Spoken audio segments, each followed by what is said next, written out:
Alright, what's up sa inyo mga kababayan? Ako nga po pala si Jake Magnus at nandito na naman po kayo ngayon sa Jake Magnus TV at sa Facebook page po natin. Nandito na naman po kayo ngayon sa Jake Magnus Opinion. So ito pong pag-uusapan natin mga kababayan ay walang iba lang naman kung hindi yung nakita nating balita na kung saan meron pong panawagan na itong si Atty. Harry Roque dito po sa MTRCB na dapat daw pong tutukan yung isang ads na lumabas patungkol po dito sa charter change or itong usaping chacha mga kababayan. At dito matatalakay din po natin at mapapag-usapan po natin yung isang legit dabber cards na hindi lamang daw po di umano nakapasok sa studio ng Itbulaga ay kaagad na pong nanawagan na sana daw po ay mawala na sa mundo etong Tito Vic and Joey mga kababayan. Pero bago po natin pag-usapan yan mga kababayan ay nais ko lamang po sabihin sa inyo na kung kayo po ay bago pa lamang po dito sa ating YouTube channel, hinihikayat ko po kayo na huwag niyo po sana kalimutan na i-like po ito pong video natin na ito at huwag niyo na rin po kalimutan na mag-subscribe dito sa ating YouTube channel. Hit nyo na rin po yung ating notification bell para lagi po kayong updated sa tuwing mag-upload po tayo ng panibagong video or live streaming na katulad po nito mga kababayan. At gusto ko din po kayong batiin ng isang magandang umaga, tanghali, hapon, gabi saan man sulok ng mundo kayo naroroon, mapa sa Pilipinas man po kayo or ibang bansa, sana po ay nasa mabuti po kayong kalagayan at gabayan po kayo ng ating Panginoon. Mega love shoutout po sa inyo at mabuhay po kayong lahat. So ito mga kababayan, disclaimer lamang po, lahat po ng sasabihin natin dito ay base lamang po sa nakita, narinig, nabasa, napanood at base na rin po sa sarili po nating opinyon. Kaya yung makapolitika dyan, sana wag nyo pong masamain yung komento ko po. Ano po, dahil po yung sasabihin ko po dito, base lamang po sa sarili kong opinyon at base na rin po sa mga nabasa ko mga kababayan. So ngayon wala po tayong gaanong pakialam sa politika, kaso nga lang napag-usapan yung patungkol sa MTRCB. Meron lang tayong mga iilan na liliwanagin sa panawagan po ni Atty. Harry Roque. Ano po, so ito mga kababayan, ikini-credit natin na itong bidyong pakikinggan natin dito po sa Sunshine Media mga kababayan. Kanila po yan, hindi po yan natin, gagawan lamang po natin ng reaction video pero liliitan ko na lang kasi baka maka-copyright po tayo. Ano po, so liitan na lang natin kasi baka mamaya maka-copyright ako. Pakinggan nyo na lamang po yung panawagan ni Atty. Harry Roque dito sa MTRCB. So ngayon, ito i-play na po natin. Alam nyo ba kagabi, prime time, nanonood ako ng balita, abay may advertisement na para sa charter change. Oo nga. Oo nga, ano ba yan? Sino nagbayad yan? Dapat po alamin po yan ng MTRCB. Dahil hindi ko po alam kung yan ay pinapayagan, nagagastusan para sa charter change at hindi na... So ngayon mga kababayan, marami nagtataka sa inyo, ano ba yung charter change? So ngayon, ang simpleng paliwanag dyan is yan po yung isinusulong mga kababayan para baguhin yung 1987 Constitution mga kababayan, na parang yung mga amends ay hindi nadadaan sa Congress at saka sa Senate mga kababayan. Parang kung ano yung mga mapapagdesisyonan at mapapag-usapan or mga gustong aprubahan ano po ng mga batas ay hindi nadadaan dito sa Congress at saka sa Senate para maiwasan daw po di umano yung mga pagtatalo. Yun po yung pagkakaalam ko mga kababayan sa usaping charter change. Ano po, parang people initiative po ata yan. So anyway, ipagpatuloy pa natin. Papakilala kung sino ang nasa likod nito. Baka mamaya pera na naman ng taong bayan yan. O ako, magtatanong ako. Yan. Pera ba ng taong bayan yan? Ay, galit na galit si Atty. Harry Roque mga kababayan. Hindi, alam nyo kasi, eto, ano ko dyan ha, kasi minapanood akong balita patungkol po dyan, na parang isang law firm, yung gumastos at kinuha nila sa sarili po nilang bulsa, yung ipinambayad po nila dun sa ads mga kababayan. At eto rin po yung gusto kong liwanagin sa inyo, yung patungkol sa panawagan nitong si Atty. Harry Roque patungkol po dito sa MTRCB. So ngayon, ang reaction ko naman po dyan, kung ako po ang tatanungin ninyo, is yung sinasabi nitong si Atty. Roque na dapat tutukan ng MTRCB itong ads patungkol po dito sa charter change mga kababayan. Ang pagkakaalam ko po dyan, kapag yung commercial ay hindi po related ano po sa TV or sa film mga kababayan, parang hindi po yan sakop ng MTRCB. Kasi mga kababayan, sakalang naman magkakaroon ng jurisdiction dyan or sakop ang MTRCB kung yan pong commercial na lumabas is may kinalaman po sa TV or di kaya naman po mga kababayan, related po yung material dito po sa dito sa film, sa mga pelikula mga kababayan. So dyan lamang po magkakaroon ng jurisdiction po ang MTRCB. Pagka hindi naman mga kababayan, katulad nitong charter change, hindi naman siya konektado sa mga pelikula at hindi naman siya konektado mga kababayan do sa mga TV material, hindi po yan sakop ng MTRCB at yan ay nasa ilalim po mga kababayan ng AD Standard Council of the Philippines at hindi po yan nasa ilalim ng MTRCB. So para maliwanag lang po, Attorney Harry Roque, so ipagpatuloy pa natin. Dahil yan po, tanong din ng isang kongresista, bakit nyo gagamitan ng pera ng taong bayan para isulong ang inyong gahaman sa kapangyarihan? Mahiya kayo. Terrible na ang ginagawa nyo. Sobra na. Mantakin mo, pati TV ad meron na ngayon. Akala nyo naman, mabibili ang utak ng Pilipino. Akala nyo, gagong Pilipino. Hindi po. Lalong magagalit ang mga Pilipino niyan dahil iniinsulto nyo ang kanilang katalinuhan. Saka nakakita na constitutional amendment, para mawala ng boses ang Senado. Kaya nga nandyan po ang Senado dahil alam ng mga gumawa ng ating saligang batas, hindi lang ngayon, kundi yung mga panahon pa ng kopong-popong doon sa Amerika kung saan natin ginaya ang sistema ng kanilang gobyerno na may dalawang kamara ang Kongreso. Alam nila na kapag lokal na mga opisyal, siyempre, ang interest nila yung mga lokal na issue gaya ng mga project sa kanilang distrito. Pero kinakailangan magkaroon ng ilan na mayroong mas malawak na paningin na kinakailangan ang tingnan talaga pang-nasyonal na interes. At yan po ang Senado. Mantakin nyo ang charter change. Kung paano lang mababago ang saligang batas. At dinamay pa ang presidente. Na ang presidente o di naman daw kaya ang Speaker of the House. Paano naman si Senate President? Bakit nyo binaliwala si Senate President? At siyempre, bakit voting jointly ang gusto ninyo? Dahil the tyranny of numbers in the House. So ngayon mga kababayan, cut na natin dyan yung video nitong Sunshine Media. Ang punto lang kasi natin dito, kasi ang sabi ni Attorney Harry Roque, dapat daw tutukan ng MTRCB yung patungkol po dito sa ads or commercial nitong mga kababayan, nitong chacha or nitong charter change na isinusulong upang baguhin etong 1987 Constitution mga kababayan.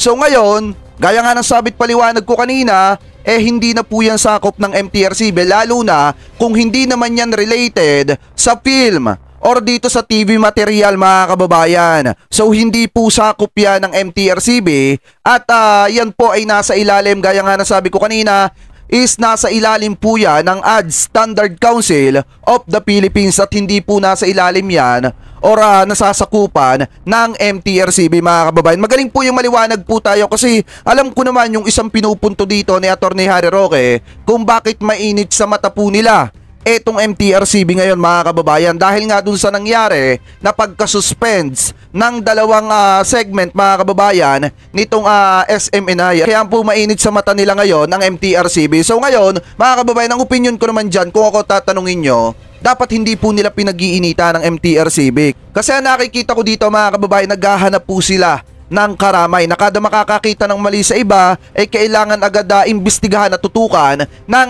MTRCB. So ang problema kasi ngayon mga kababayan, kapag ang MTRCB hindi gumalaw, talagang pinag-iinitan po nila. Kapag ka naman ang MTRCB gumalaw mga kababayan, sasabihin na may pinapanigan at bias na agad. So ngayon dapat baguhin po natin yung ganyang klase ng pananaw. Hindi porket yung isang programa or yung segment ng isang network mga kababayan or ng isang programa ay napatawa ng parusa, maghahanap na agad tayo ng mali sa iba. Wag naman po sana ganun, pero hindi ko sinasabi na itong si Attorney Roque ay naghahanap po ng mali sa iba. Yung kanya panawagan sa MTRCB, pero gaya nga ng sabi ko, hindi po sakop yan ng MTRCB mga kababayan. At kung magpapaliwanag din naman yung spokesperson ng MTRCB, baka ganyan din mga kababayan yung kanilang sabihin. So ngayon mga kababayan, punta naman tayo dito sa next topic po natin na kung saan may nakita po tayong post ng isang legit dabberkads dati na ipinagpapahari na magkasakit ang Tito Vic and Joey at mawala sa mundo mga kababayan. At parang ang dating ngayon antay na etong legit dabberkads na ito. So ngayon, andito po tayo sa Facebook nitong si Sir Jude Casimero mga kababayan na kung saan ang mga post po niya ngayon. Eto, basahin natin.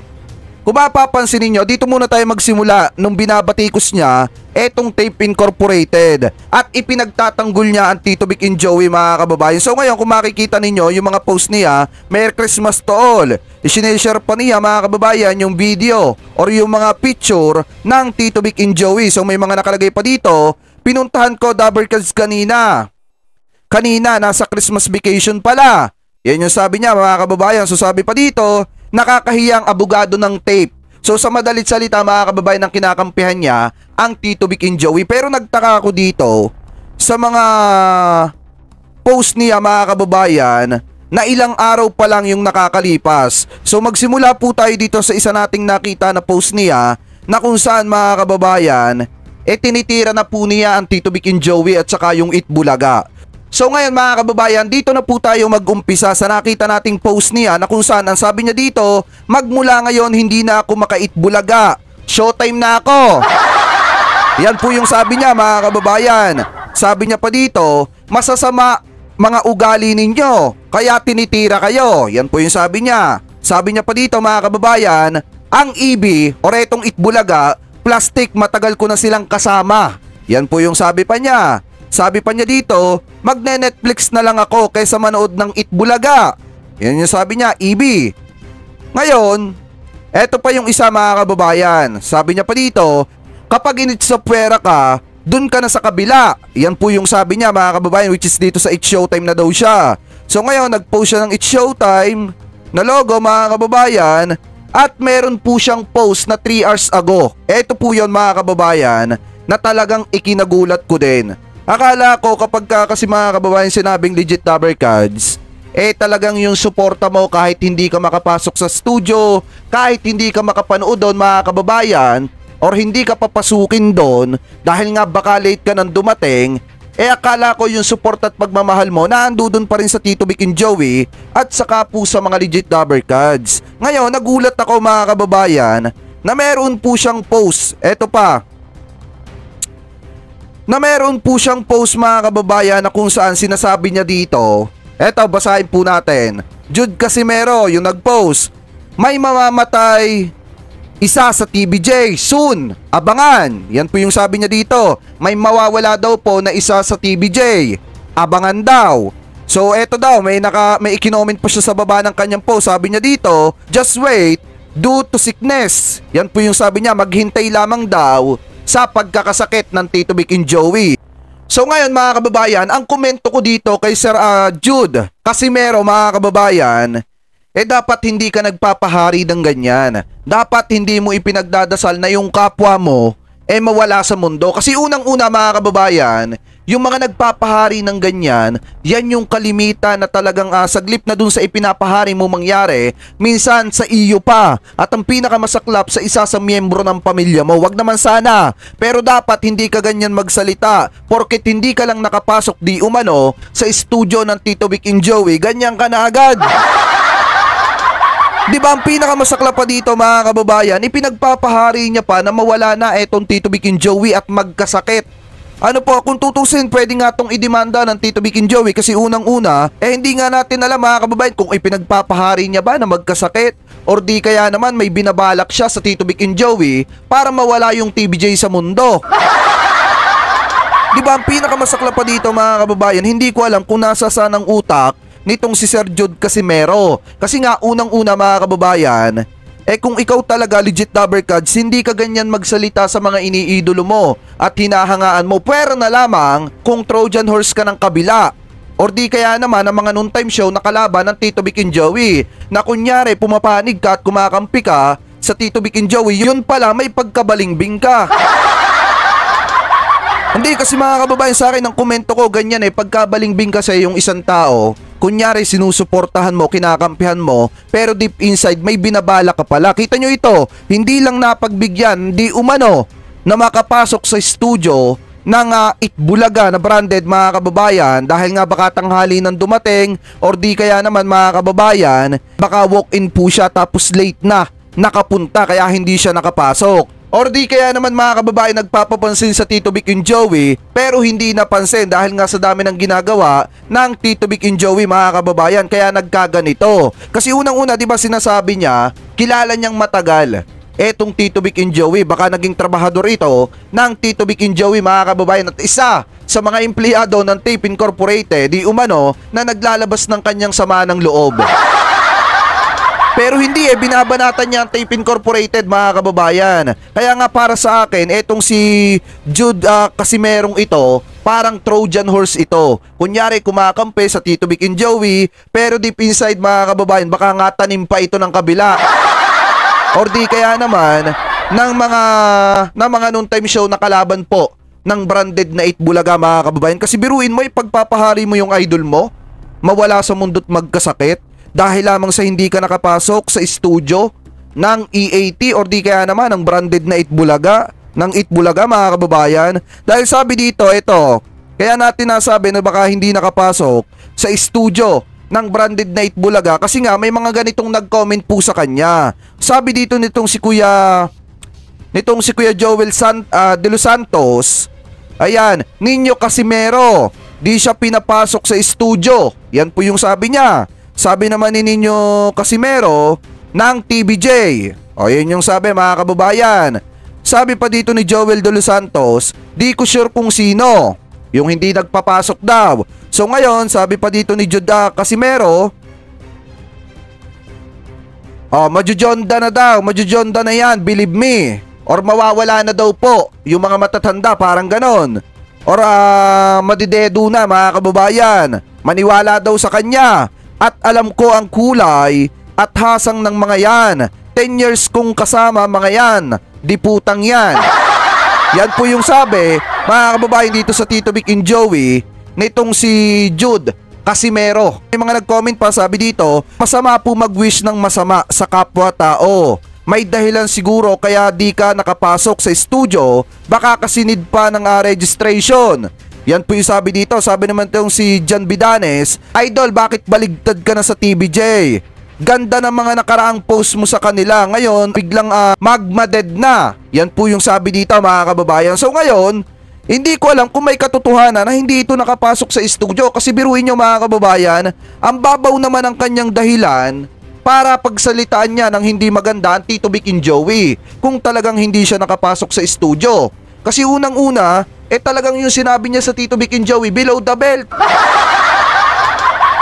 Kung ikaw isa kang legit dabber cards, dapat hindi mo ginaganyan ng Tito Vic and Joey. Yung ginagawa mo sa Tito Vic and Joey na ipinagpapahari mo, na mawala na sa mundo, babalik yan sa'yo or di kaya naman sa pamilya mo. Totoo yan, mga kababayan, nangyayari po yan. Kasi unang-una, nakita nyo ba kami?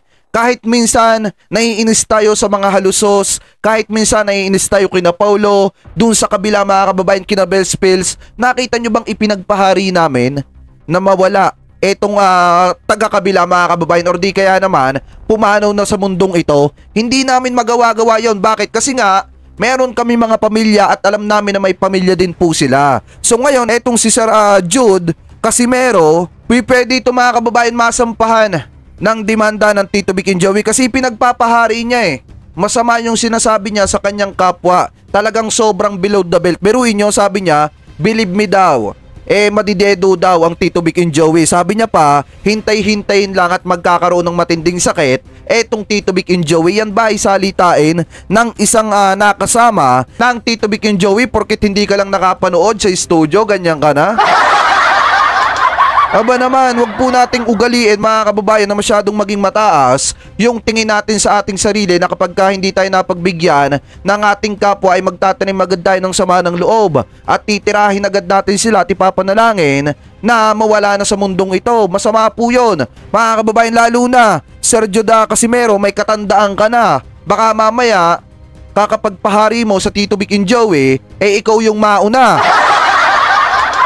Minsan bawas-bawasan din po natin yung pagiging mataas ang tingin sa ating sarili. Nakakasama po yan. At talagang baka sa kakabastos mo sa Tito Vic and Joey ay may karamang dumating sa buhay mo. So ngayon, mga kababayan, comment below na lamang po kung ano po ang gusto ninyong sabihin. Hingil po sa mga sinabi nitong si Jude Casimero dito po sa Tito Vic and Joey, mga kababayan. Kasi ang pagkakaalam ko, parang artista po ata yang si Judah kasi merong yan at parang nakasama po ata yan ni Bossing Vic mga kababayan sa isa sa mga pelikula niya po nung bandang 1987 which is etong Okay Ka Perico. Parang pagkakaalam ko nakasama po ata yan doon nitong si Bossing Vic mga kababayan. Kaya nagtataka na lamang po ako kung bakit ipinagpahari niya etong TVJ na mawala na sa mundo mga kababayan at magkasakit ng malubha. Kasi ang pagkakaalam ko nga ang pangalan niyang tunay is Benjamin.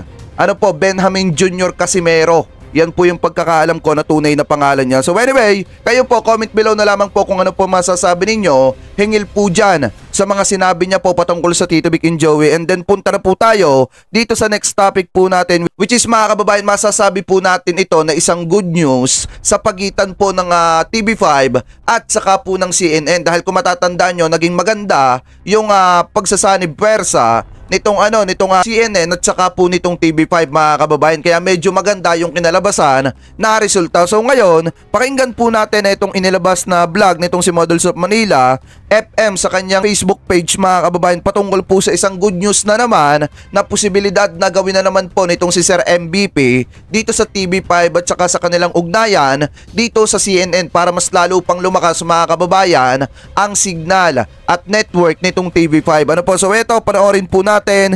Kinikredit po natin sa kanya yan. Yung mga hindi pa nakakapag-follow, follow nyo po sana etong si Models of Manila. Bali, ang oras na nga pala ngayon mga kababayan is mag-aalas 5 na ng madaling araw. Ganito po natin ginagawa etong video ito at baka ma-i-upload ko na po ito mga kababayan is mga tanghali na or di kaya naman mga hapon na dahil tutulog pa tayo and then mamaya na nating umaga i-edit etong video ito. Ano po? So anyway, ipagpatuloy pa natin, umpisahan na natin.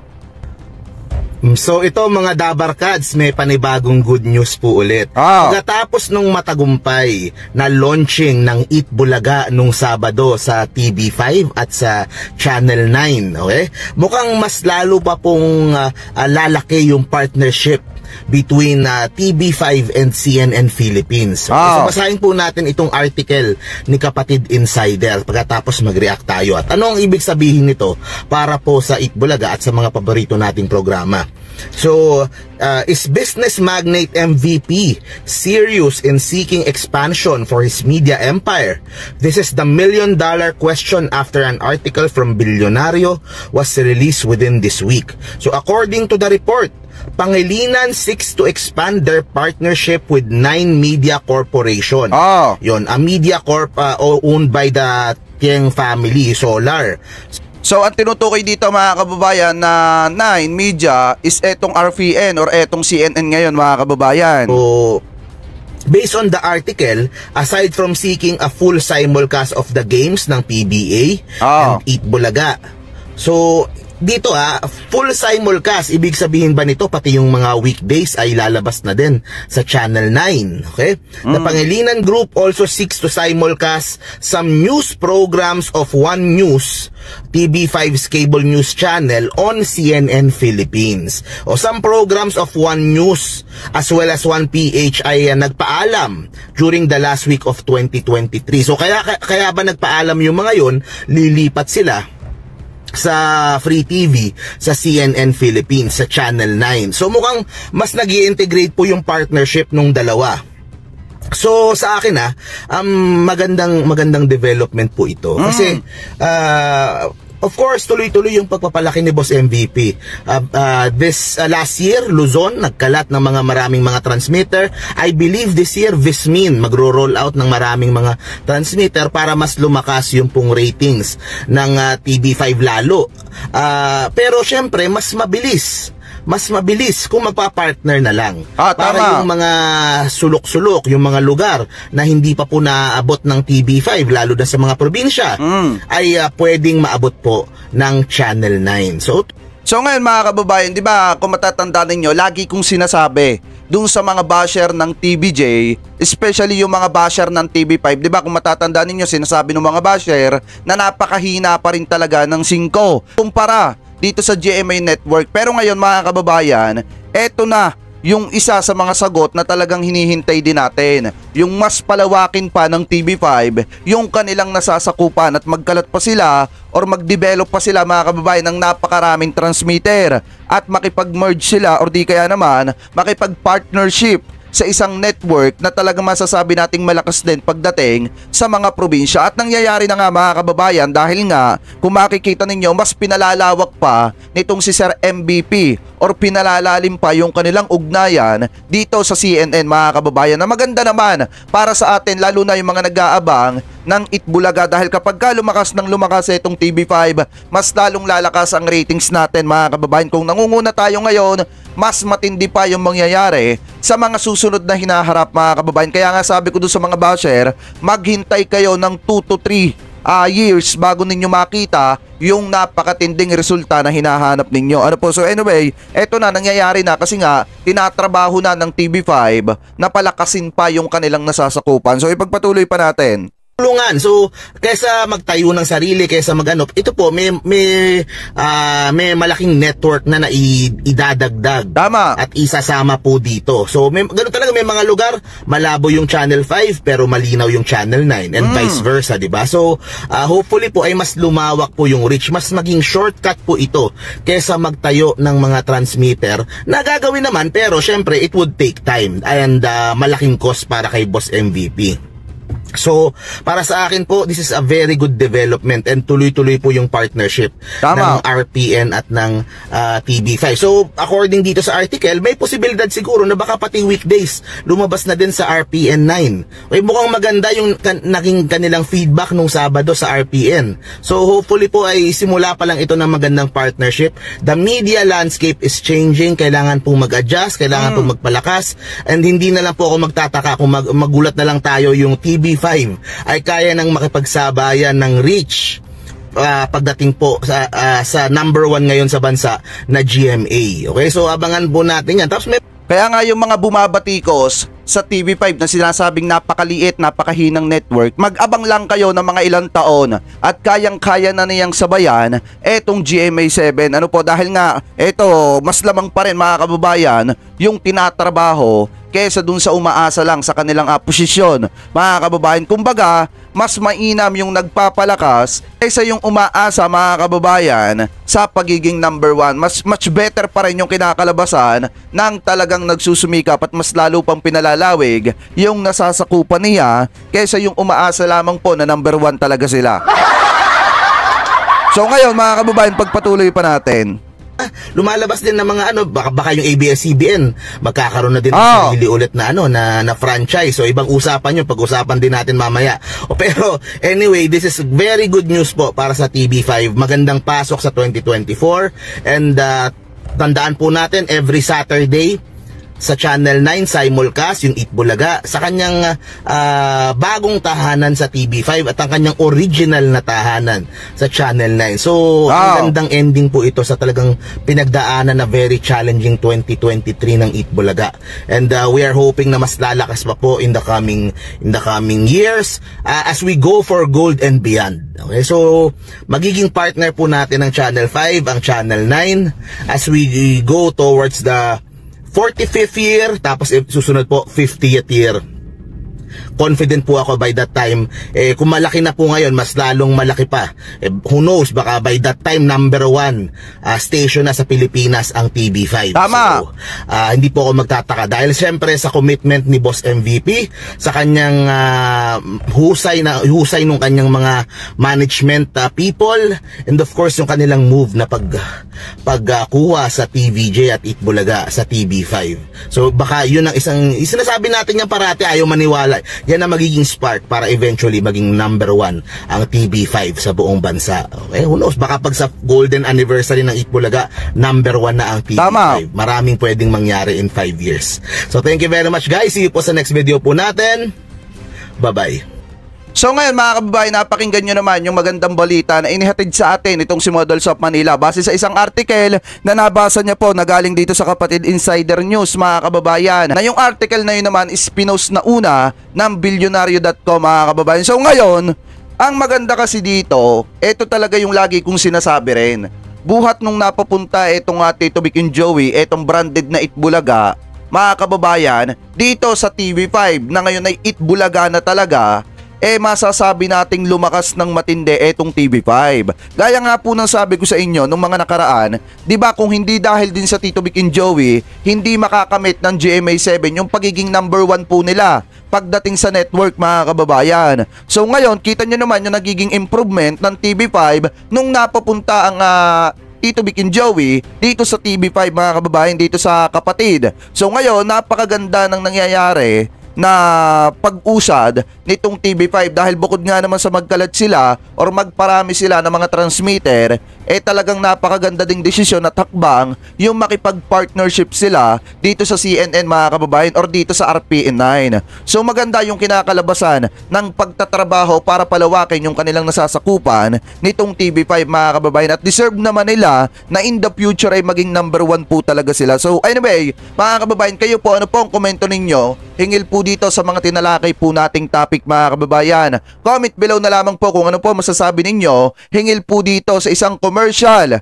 na inirereklamo nitong si Attorney Harry Roque patungkol po dito sa charter change, mga kababayan, dito sa MTRCB. So comment below na lamang po kung ano po yung opinion ninyo hingil po dyan, and then comment below na lamang din po kayo kung ano po masasabi ninyo hingil po sa mga binitawang salita or post nitong si Benjamin Judah Casimero Jr., mga kababayan, dito sa Tito Vic and Joey, na ipinapanalangin niya na sana mawala na sa mundo ang Tito Vic and Joey at magkaroon ng malubhang sakit, mga kababayan. At comment below na lamang din po kayo kung ano po ang masasabi ninyo at opinion ninyo hingil po dito sa pagpapalawig or pagpapakalat pa ng maraming transmitter ng TV5 at pakikipagkasundo, pakikipagpartnership dito sa RPN9 or CNN, mga kababayan. So comment below na lamang po kayo kung ano po ang masasabi nyo hingil po sa mga topic na yan na tinalakay po natin. At bago po tayo pansamantala magpaalam, nais ko magpasalamat sa isang katulad mo na Team Replay na nanonood po ng Replay, mga kababayan, na hindi nakakalimutan na i-like po ito pong ating video. Maraming